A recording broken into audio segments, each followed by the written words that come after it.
Last month, my brother Dave decided to try his hand at home brewing. Now, Dave is the kind of guy who once set off the smoke alarm boiling water, but he'd watched 2 YouTube videos and figured he was basically a master brewer.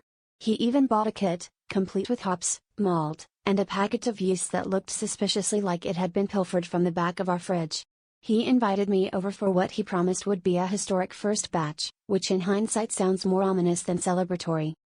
Things seemed okay at first, aside from Dave's insistence that sanitation is for cowards and the fact that he used a beach towel as a filter. The beer, after fermenting for a week, started emitting a smell that I can only describe as gym sock with a hint of regret. Dave remained optimistic, explaining that funky is a prized flavor in some beers. He even invited our neighbor Greg, who claims to have refined taste buds, to the unveiling. When we finally cracked open the first bottle, the foam exploded out like it was trying to escape. Greg bravely took the first sip and immediately developed the look normally reserved for tax audits. Dave, undeterred, took a taste and declared it complex.